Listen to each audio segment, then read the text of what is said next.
द्रोण हम सब का देह इन पंच महाभूतों से बना है, जिसे अंततः उन्हीं में मिल जाना है। तो मोह किसका पार्थ? इस माटी से बने देह का। तो क्या ये देह महत्वपूर्ण नहीं है माधव? इसी देह से हम अपना रूप और परिचय पाते हैं। यदि ऐसा है पार्थ, तो मनुष्य के मृत्यु के पश्चात उसके देह को नष्ट क्यों कर दिया जाता है? मनुष्य का वास्तविक स्वरूप और परिचय उसके देह से नहीं, उसके स्वभाव, उसके कर्म, उसके विचारों से होता है पार्थ। जब मनुष्य का देह नष्ट हो जाता है, इस संसार में नहीं रहता, तो मनुष्य के कर्म और उसके विचार उसका परिचय बनकर इस संसार में रहते हैं पार्थ। मनुष्य का जीवन केवल 20 दृश्य और अदृश्य पदार्थों का संगम है, परंतु फिर भी सबके विचार, सबका चरित्र भिन्न है। क्यों माधव? जब उत्तम समान है तो सब में अंतर क्यों? कारण है 3 गुण, रजोगुण, सत्वगुण और तमोगुण। ये 3 गुण क्या है माधव? तमस का अर्थ है अंधकार, अर्थात प्रकाश का अभाव। विचार के प्रकाश के अभाव में केवल शरीर की इच्छाओं के अधीन होकर जीना तामसिक व्यवहार कहलाता है पार्थ। पशु, पक्षी, जल, जीव, ये सब इसी श्रेणी में आते हैं पार्थ। और सत्व का अर्थ है ज्ञान का प्रकाश, जो सत्य का, धर्म का, नीति और परंपराओं का विचार करके जीवन जीता है, उसे सात्विक जीवन कहते हैं पार्थ। और इन दोनों गुणों के मध्य होता है रजोगुण, अर्थात ऐसा मनुष्य जिसमें ज्ञान है, विचार करने की शक्ति है, परंतु वो मन और शरीर की क्षुद्र इच्छाओं से बंधा रहता है। ऐसा मनुष्य रजस अर्थात अहंकार के साथ जीता है। इन्हीं तीनों गुणों की न्यून या अधिक मात्रा के मेल से मनुष्य का स्वभाव बनता है। प्रत्येक मनुष्य दूसरे मनुष्य से भिन्न होता है। उधर देखो पार्थ, कौन दिखाई देता है? दुर्योधन और दुशासन। अब दुर्योधन के भीतर स्थित गुणों का विश्लेषण करो पार्थ। धर्म जानते हैं, परंतु उसका वहन नहीं करते। अहंकार इनके जीवन का केंद्र है, अर्थात तमस की मात्रा न्यून है और रजस गुण की अधिक, और सत्य तो बिल्कुल भी नहीं। और दुशासन, उसने सदा केवल अपने ज्येष्ठ का आदेश माना है, स्वयं का कोई विचार नहीं। इसलिए उसके मन में केवल तमस गुण है। अब महामहिम को देखो पार्थ, सत्व के साथ तमस के अद्भुत मेल को देखो। उनमें अहंकार नहीं है, परंतु पुरातन परंपरा और प्रण से बंधित है। आवश्यकता पड़ने पर भी परंपरा का त्याग नहीं कर सकते। और उधर आचार्य द्रोण को देखो पार्थ, ज्ञान और अहंकार का संगम। ज्ञान उनको मुक्त करने को आतुर है, परंतु अहंकार उन्हें मुक्त होने नहीं देता।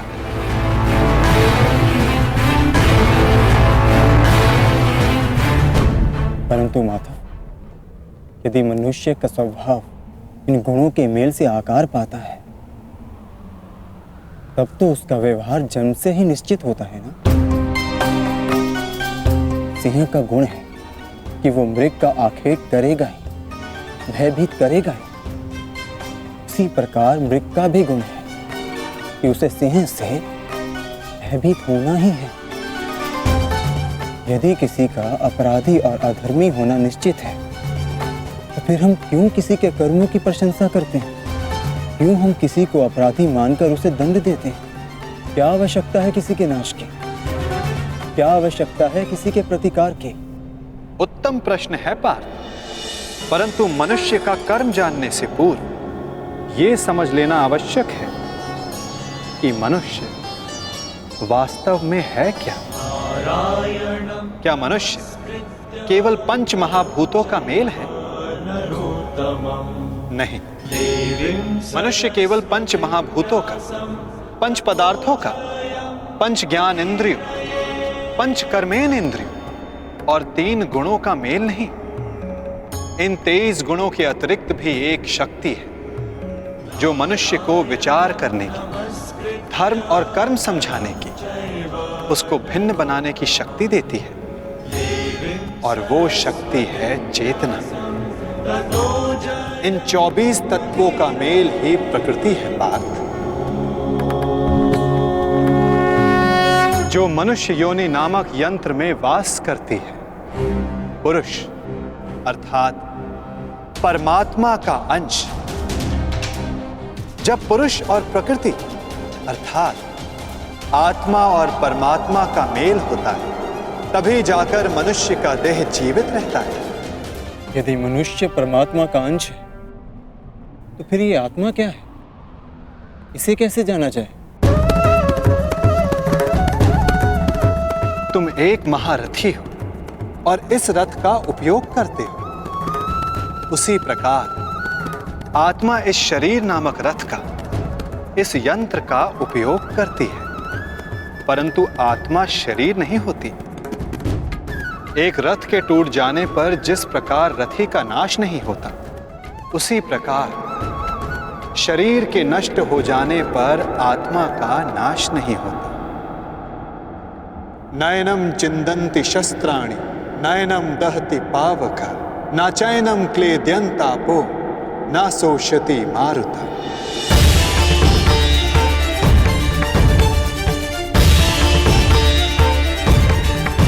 आत्मा को ना कोई शस्त्र छेद सकता है, ना अग्नि उसे जला सकती है, ना जल उसे डुबो सकता है, ना वायु आत्मा को सुखा सकती है।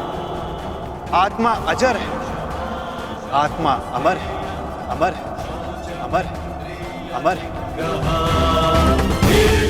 आत्मा शरीर से जुड़े होने के पश्चात भी वो शरीर से अलग है। ना हन्यते हन्यमाने शरीरम पार्थ। शरीर की हत्या की जा सकती है, परंतु आत्मा की हत्या नहीं की जा सकती। वो अचल है, स्थिर है, वो सनातन है, सर्वव्यापी है।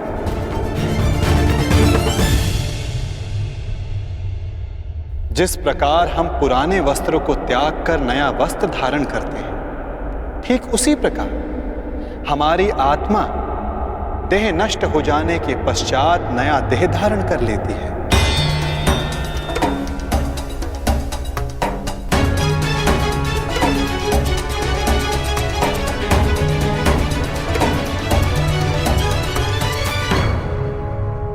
परंतु स्वयं को देह ना जानकर मैं आत्मा को कैसे जान सकता हूं माधव?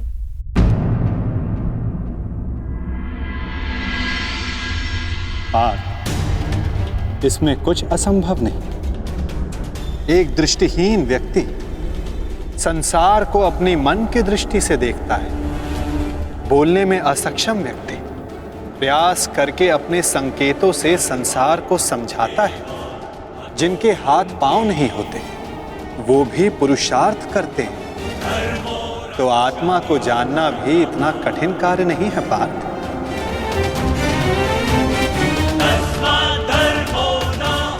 जिस प्रकार मूर्छित होने पर शरीर गिर जाता है, कुछ करने योग्य नहीं होता, परंतु जीवित रहता है, उसी प्रकार आत्मा से अनजान व्यक्ति मूर्छित शरीर के समान होता है। वो जीवित रहता है, परंतु कर्म और धर्म को समझ नहीं पाता है। जो मनुष्य अपने भीतर जाकर उस परमात्मा के अंश की खोज करता है, वो जान जाता है कि वो केवल इंद्रियों का संगम है, केवल ये शरीर नहीं, केवल भाव नहीं, वो स्वयं को आत्मा के रूप में पहचान लेता है।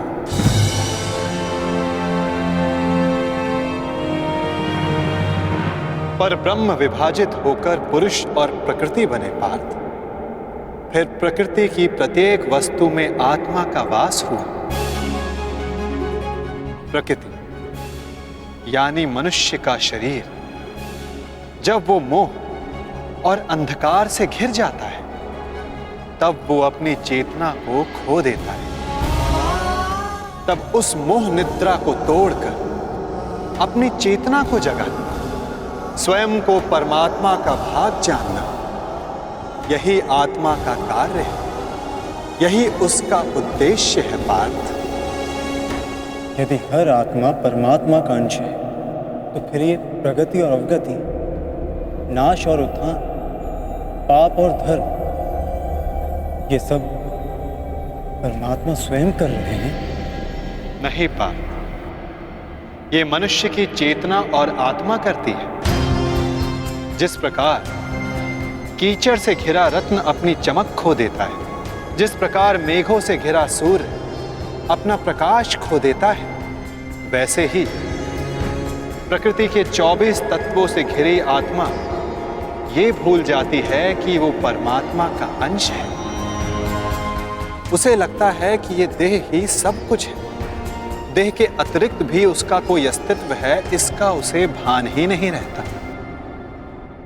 वो केवल देह की संवेदना को ही ज्ञान मानती है।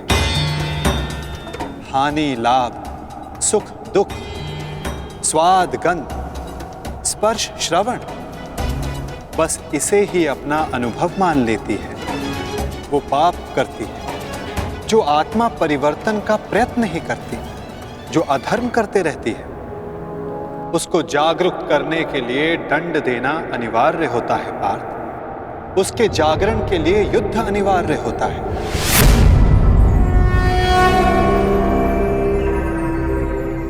अर्थात ये युद्ध अनिवार्य है, मैं शरीर नहीं। हाँ पार्थ, तुम भी ये शरीर नहीं, तुम भी आत्मा हो। और इस युद्ध भूमि में खड़ा प्रत्येक योद्धा वैसा नहीं जैसा तुम उसे जानते हो। वो सभी आत्माएं मोह, अहंकार और अंधकार से घिरी हुई। कुछ समय के लिए आत्मा इनके शरीरों में वास कर रही है। शरीर मरेंगे, किंतु सब अमर हैं।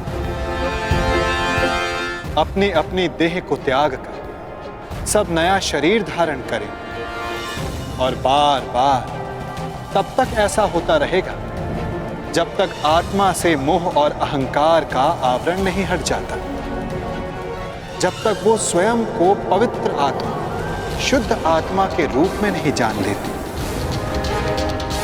और अधर्म का त्याग करके धर्म में दृढ़ नहीं हो जाती। ब्रह्म विद्या का पहला पाठ यही है पार्थ। तुम क्या खोने से डरते हो? तुम क्या साथ लाए थे जो तुम वापस ले जाओगे?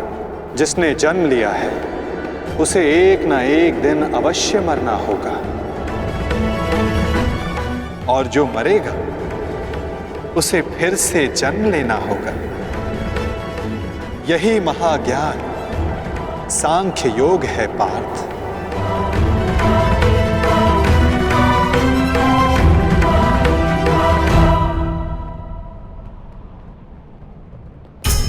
जब मनुष्य स्वयं को परमात्मा के अंश के रूप में जान लेता है, तब उसे ज्ञात हो जाता है कि सृष्टि ही परमात्मा है और परमात्मा ही सृष्टि है। सृष्टि और परमात्मा में कोई भेद नहीं। तब वो अन्य प्राणियों के प्रति कठोर और निर्दयी नहीं होता पार्थ। यदि जीभा दांतों से कट जाए तो पीड़ा केवल जीभा को नहीं होती, समग्र शरीर उसकी पीड़ा अनुभव करता है। ठीक उसी प्रकार स्वयं को आत्मा के रूप में जानने वाला सारे संसार की पीड़ा को स्वयं अनुभव करता है और उनके सुख में आनंद भी मनाता है। पार्थ, जब तक इस संसार में एक भी मनुष्य को पीड़ा है, तब तक वास्तव में किसी का भी सुख संपूर्ण नहीं होता। और इस सत्य को जानकर मनुष्य का हृदय, मनुष्य का मन करुणा से भर जाता है। करुणा ही धर्म है पार्थ। जिस मनुष्य पर तमस गुण छाया होता है वो निर्दयी, कठोर और स्वार्थी होता है। वो अपने सुख के लिए दूसरों को दुख देता है, परमात्मा की ओर गति नहीं करता। अर्थात परमात्मा से दूर ले जाने वाले मार्ग का नाम अधर्म है पार्थ।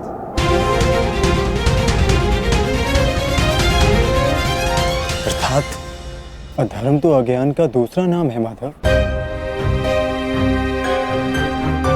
परंतु अज्ञानी और अपराधी में अंतर नहीं होता। क्या अज्ञानी के लिए दया आवश्यक नहीं? उन्हें दंड देना कैसे उचित है? जब एक अज्ञानी ज्ञान का मूल्य जानने को सज्ज ना हो तो दंड ही समाधान है पार्थ, और दंड ही दया है, उसके प्रति भी और दूसरों के प्रति भी। सृष्टि की गति सदा परमात्मा की ओर हो यह आवश्यक नहीं पार्थ।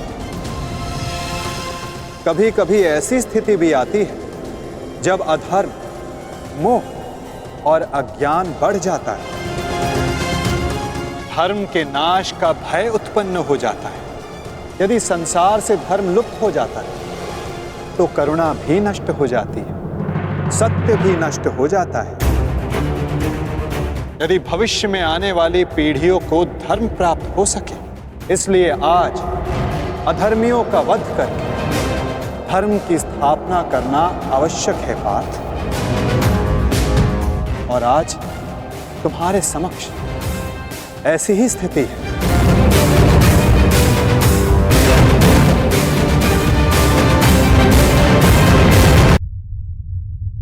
और धर्म स्थापना का कर्तव्य तुम्हारा है पार्थ।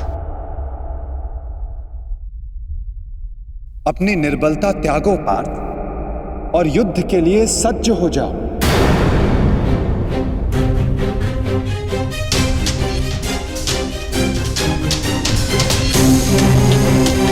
किंतु मेरे हाथों से हत्याएं होंगी, किसी की मृत्यु होगी। क्या मेरे भीतर की करुणा का नाश नहीं हो जाएगा माधव? यदि करुणा ही धर्म का आधार है तो फिर मेरी आत्मा तो अधर्मी बन जाएगी माधव। कर्म का बंधन अवश्य निर्मित होता है, परंतु कार्य का बंधन निर्मित नहीं होता पार्थ। प्रत्येक कर्म कार्य होता है पार्थ, परंतु प्रत्येक कार्य कर्म नहीं होता। कर्म उस कार्य को कहते हैं जब मनुष्य उस कार्य से फल की इच्छा रखता है। जब भी मनुष्य धन, संपत्ति, प्रशंसा के लिए कार्य करता है, उस कार्य से फल की आशा रखता है, तब वो उस फल में बंध जाता है और इसी कारण उसे बार बार जन्म लेना पड़ता है पार्थ।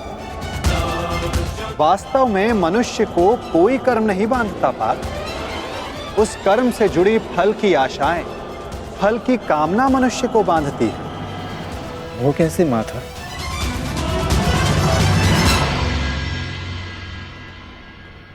यदि तुम्हें इस युद्ध में विजयी होने की आशा है तो पराजित होने पर तुम्हें भीषण दुख होगा पार्थ।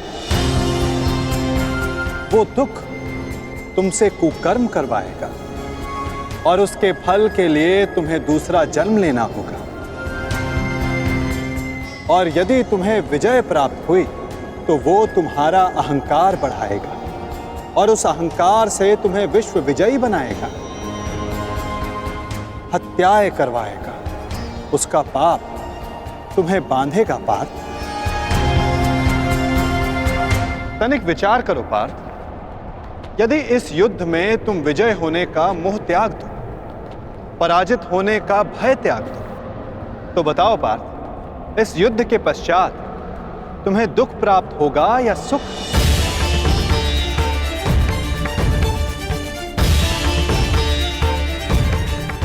ना सुख ना दुख। अर्थात वास्तव में तुम्हारा सुख दुख, हताशा, अहंकार, ये सब इस युद्ध के कारण नहीं, ये सब इस युद्ध से जुड़ी तुम्हारी आशाओं के कारण है पार्थ। क्या ये सत्य नहीं? सुख दुखे समे कृत्वा लाभा लाभा जया जय ततो युद्धाय युजस्व नैवं पापम वयाप्स्यसि।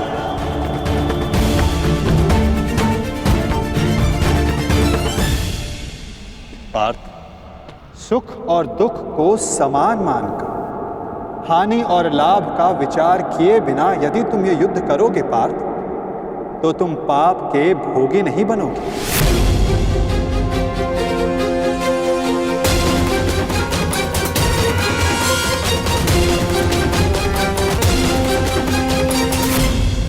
यदि तुम सुख दुख को समान मानकर हानि और लाभ का विचार किए बिना यदि तुम ये युद्ध करोगे पार्थ, तो तुम पाप के भोगी नहीं बनोगे।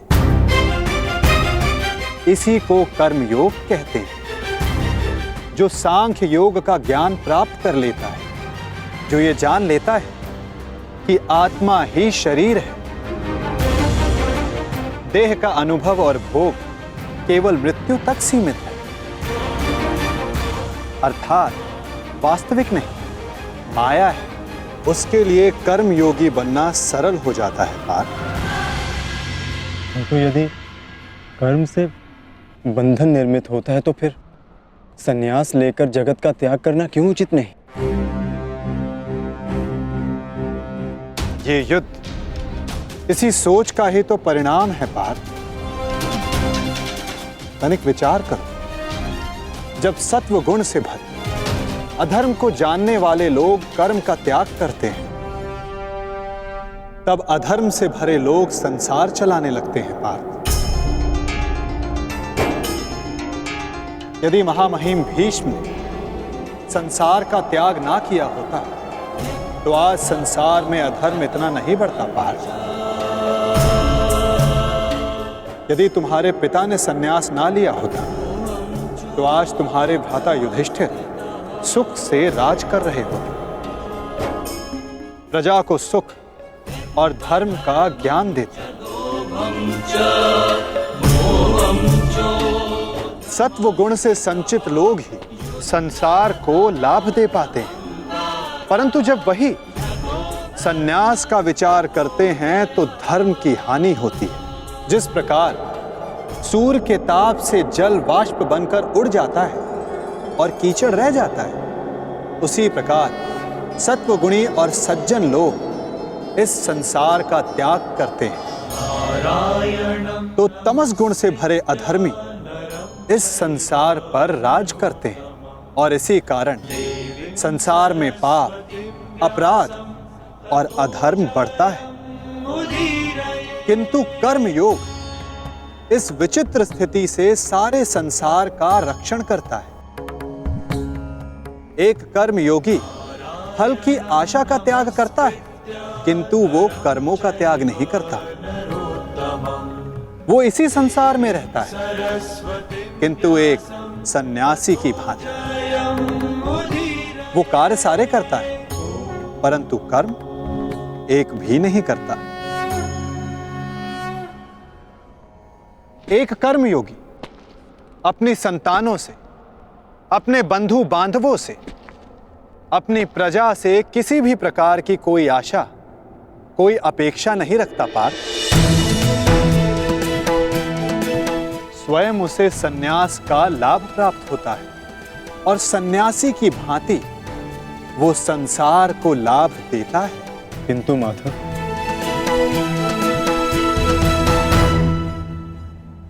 मनुष्य अपनी संतानों को सुखी रखने के लिए परिश्रम करता है, वो अपनी संतानों से अपेक्षा कैसे ना रखे माधव? तो बताओ पार्थ, मनुष्य अपनी संतानों के लिए जो कुछ भी करता है, क्या वो उसका प्रेम है या उसका व्यापार? अवश्य ये प्रेम ही है माधव। तो फिर अपने कार्यों का प्रतिफल पाने की इच्छा क्यों पार्थ? भविष्य का लाभ तो व्यापार में देखा जाता है, प्रेम में नहीं। यदि मनुष्य अपनी संतानों का चरित्र निर्माण उचित रूप से करेगा, अपनी संतान को प्रेम और धर्म के संस्कार देगा, तो संतान भी मनुष्य को सम्मान और सुरक्षा अवश्य देगी पार्थ। संतानों का निर्णय, स्वजनों का व्यवहार उनके कर्म है। दूसरों के कर्मों पर यदि मनुष्य को कोई अधिकार नहीं, तो फिर व्यर्थ आशाएं और अपेक्षाएं रखने का क्या प्रयोजन पार्थ? यदि गहन विचार करोगे तो तुरंत ही जान पाओगे, जीवन में ऐसा कोई कार्य नहीं जिसके साथ आशा या अपेक्षा जोड़ना अनिवार्य हो। कर्म योग का मूल सिद्धांत यही है पार्थ। जो मनुष्य ये जान लेता है कि वो स्वयं कुछ नहीं करता, उसी के हाथों महत्वपूर्ण कार्य होता है। कर्मण्येवाधिकारस्ते मा फलेषु कदाचिन मा कर्म फले हेतुर्भूर्व ते संगोस्त विकर्मणि। तुम्हें अधिकार केवल कर्म करने का है पार्थ, फल तो ईश्वर के हाथों में। इसलिए ना कर्म से भागना उचित है, ना कर्म से फल की इच्छा रखना उचित है। कार्य पूर्ण रूप से तभी संपन्न होता है जब उसके साथ फल की आशा ना जुड़ी हो। असफलता से दुखी होकर जिसका मन नहीं डोलता, वही मनुष्य सफलता का मनोरथ पूर्ण कर पाता है। वही बार बार सफलता भी प्राप्त करता है। कार्य सफल हो या निष्फल, यदि उस कार्य के साथ फल की आशा जुड़ी है, तो मनुष्य को हानि ही होती है पार्थ। ध्यायतो विषयां पुंसः संगस्तेषुपजायते संगात संजायते कामा कामात् क्रोधोऽभिजायते क्रोधात् भवति सम्मोहः सम्मोहात् स्मृति विभ्रमः स्मृति ब्रह्मशात् बुद्धिनाशः बुद्धिनाशत प्रणश्यति। फल की आशा कामना है, और कामना का स्वभाव है कि वो कभी भी पूर्ण रूप से संतुष्ट नहीं हो सकती। असंतोष कारण होता है क्रोध के जन्म, और इसी क्रोध से अहंकार और मोह जन्म लेता है। यदि सद्ज्ञान पाने की इच्छा ना हो, तो सद्ज्ञान पाने की बुद्धि कहां से आएगी? और बुद्धि के जाने पर अनुचित प्रकार के कार्य होने लगते हैं। अनुचित कार्य करने वाला अपराधी होता है, और अपराधी दंड का पात्र होता है, समाज में तिरस्कार का पात्र होता है। अपनी बुद्धि को स्थिर करो, स्वयं को आत्मा जानो, सारे मिथ्या बंधनों को तोड़ दो, फल की आशा का त्याग करके कर्म करते रहो। परंतु स्थिर प्रज्ञा होने का मार्ग क्या है माधव? सांख्य योग पार्थ। सांख्य योग के कारण मनुष्य सदैव परमात्मा का निरंतर स्मरण करता है। परमात्मा के निरंतर स्मरण से उसके हृदय में समर्पण का भाव जागृत होता है, और उसे ही भक्ति कहते हैं पार्थ। भक्ति से मनुष्य को सत्य और असत्य का ज्ञान प्राप्त होता है, और उस ज्ञान से मनुष्य को परमात्मा के दर्शन होते हैं। जो परमात्मा के दर्शन कर लेता है, वो वास्तव में कर्मयोगी बनता है। वो जन्मों के फेरों से छूटकर, उससे मुक्त होकर मोक्ष को प्राप्त करता है। सभी आत्माओं का अंतिम लक्ष्य वही है, और धर्म का अंतिम चरण भी वही है पार्थ।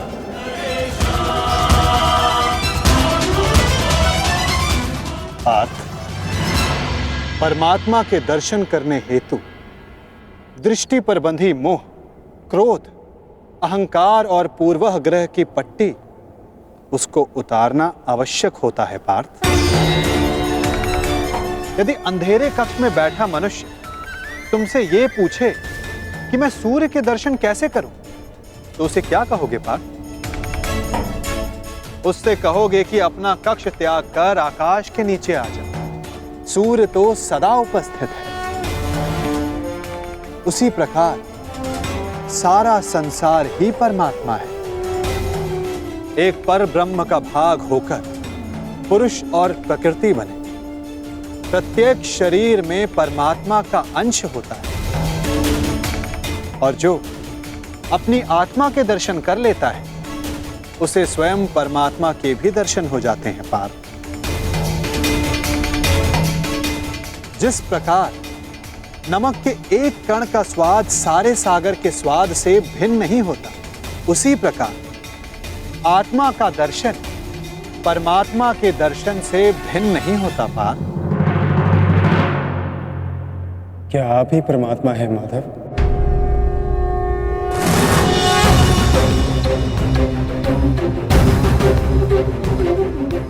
अवश्य, केवल मैं ही नहीं, तुम भी परमात्मा हो अर्जुन। केवल तुम जागरूक नहीं, मैंने वो जान लिया है कि मैं ही समस्त संसार, इस संसार का कण कण हूं। मैं ही सूर्य, चंद्र, ग्रह और नक्षत्र हूं। मैं ही सारे मनुष्य हूं। मैं ही दुर्योधन हूं, और मैं ही अर्जुन, मैं ही अर्जुन, मैं ही अर्जुन, मैं। आपके प्रति समर्पण ही परमात्मा के प्रति समर्पण क्यों नहीं हो सकता माधव? अवश्य पार्थ, मेरे प्रति समर्पण ही परमात्मा के प्रति समर्पण है। सर्वधर्मान् परित्यज्य मामेकं शरणं व्रज, अहं त्वां सर्व पापेभ्यो मोक्षयिष्यामि मा शुचः। जगत के सारे धर्मों को त्याग कर तुम मेरी शरण स्वीकार करो पार्थ। मैं ही भूमि हूं, मैं ही आकाश हूं, मैं सूर्य से भी पुरातन हूं।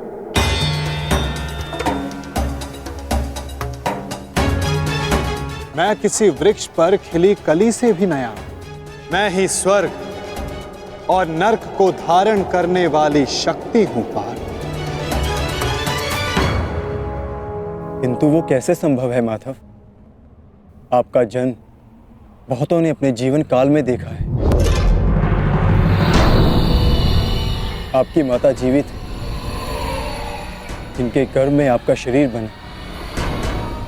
आप पुरातन और अविनाशी कैसे हो सकते हैं माधव?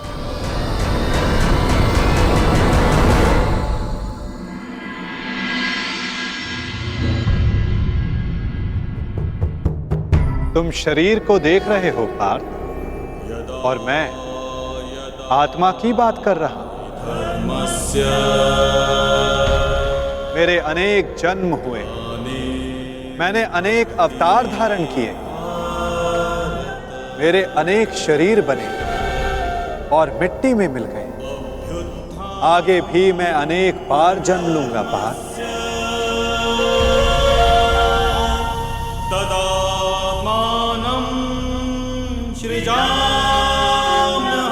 यदा यदा हि धर्मस्य ग्लानिर्भवति भारत, अभ्युत्थानम् अधर्मस्य तदात्मानं सृजाम्यहम्। परित्राणाय साधूनां विनाशाय च दुष्कृतां धर्म संस्थापनार्थाय संभवामि युगे युगे। धर्मस्य ग्लानिर्भवति भारत,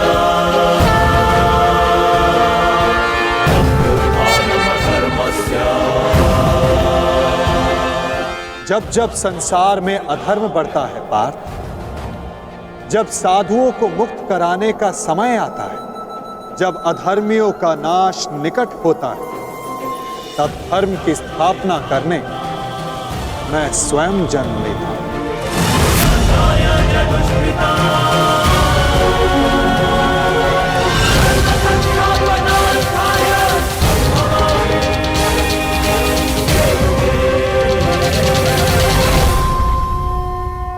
ही अविनाशी परमात्मा, मैं ही मत्स्य अवतार भी था, मैं ही वामन था, परशुराम भी मैं ही,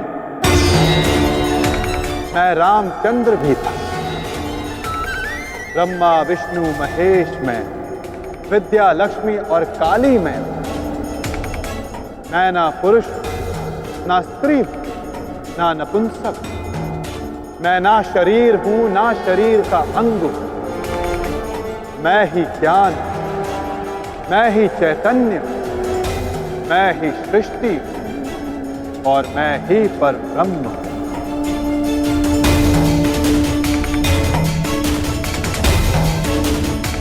जब तुम भी आत्मज्ञान प्राप्त कर लो, तब तुम भी स्वयं को मुझसे अभिन्न और जुड़ा हुआ पाओगे पार्थ। तब तुम भी मेरी ही भांति स्वयं को परमात्मा के रूप में जानोगे। परंतु ये पद प्राप्त करने के लिए तुम्हारा मेरे प्रति संपूर्ण समर्पण अनिवार्य है पार्थ। और ये समर्पण क्या है माता? समर्पण वास्तव में मन की ऐसी स्थिति है पार्थ, जहां मनुष्य सारे संकल्प त्याग देता है। वो ना स्वयं कोई निर्णय लेता है ना कोई प्रण लेता है।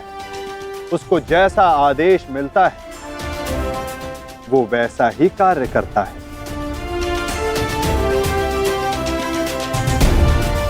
वास्तव में समर्पण का अर्थ होता है जब कोई अपने आप को किसी को अर्पण कर दे। जब मनुष्य अपनी बुद्धि, अपना मन, अपना अहंकार, सब कुछ किसी को अर्पण कर देता है तो यही समर्पण भक्ति कहलाता है।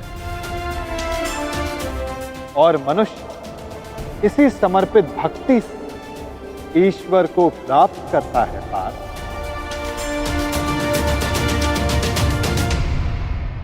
माधव, पत्नी का समर्पण पति की ओर होता है, युद्ध का समर्पण सेनापति की ओर होता है। शिष्य के मन में गुरु भक्ति होती है। क्या ये सारी भक्तियां एक समान होती हैं? क्या इन सभी को ईश्वर की प्राप्ति होगी? नहीं पार्थ, मनुष्य जिसके प्रति समर्पित रहता है उसी के रूप में ढलने लगता है। उसके मन में ना संदेह जन्मता है ना प्रश्न। दुष्ट मनुष्य के प्रति जिसका समर्पण होता है उसके कार्य भी दूषित हो जाते हैं। अंगराज कर्ण धर्म को जानते हुए भी दुर्योधन के अधर्म को समर्पण दिया। इस समर्पण से कर्ण को ईश्वर की नहीं दंड की प्राप्ति हो।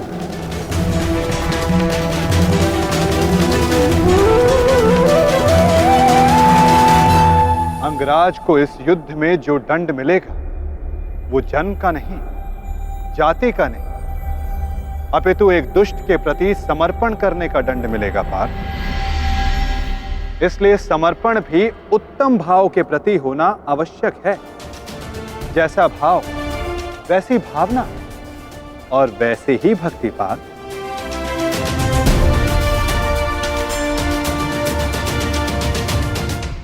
भक्ति वैसा ही परिणाम। माला यदि लोहे की हो तो उसे गले में धारण नहीं की जा सकती, उससे अपराधी को बांधा जाता है। उसी प्रकार स्वामी भक्ति, पति भक्ति, मित्र भक्ति, ऐसी अनेक भक्ति होती है पार्थ, परंतु श्रेष्ठ भक्ति केवल परमात्मा की होती है।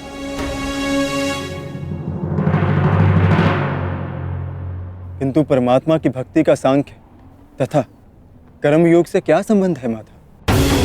सांख्य योग से मनुष्य आत्मा को जानता है और कर्म योग से मनुष्य जीवन के संबंधों से मुक्त हो जाता है।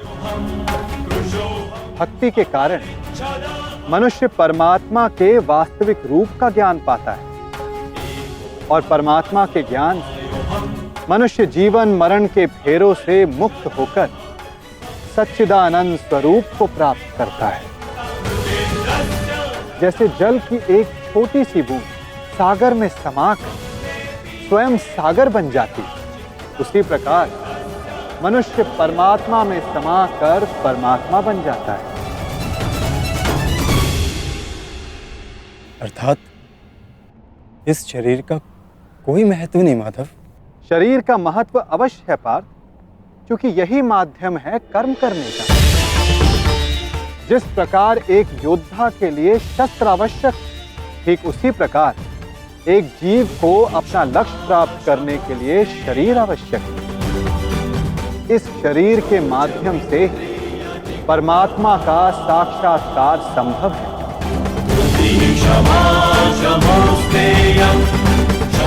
मृत्यु और जन्म के बीच के समय में आत्मा के ज्ञान में कोई वृद्धि नहीं हो पाती पार्थ। इस जन्म में जो अनुभव, विचार और ज्ञान प्राप्त होते हैं, आत्मा उसी को लेकर नया शरीर धारण करती है। आत्मा की प्रगति और अधोगति केवल शरीर में रहकर ही हो सकती है। क्या यहाँ उपस्थित लोगों का वध कर देने से उनके उद्धार की संभावना का नाश नहीं होगा माधव? क्या उनका वध कर देना ही करुणा है? तुम्हारे शत्रु धर्म की सीमा पार कर चुके हैं पार्थ। अधर्म करना उनका स्वभाव बन गया है। जो अपराध और अपराधियों को उद्धार करने का अवसर एक सीमा तक ही दिया जा सकता है।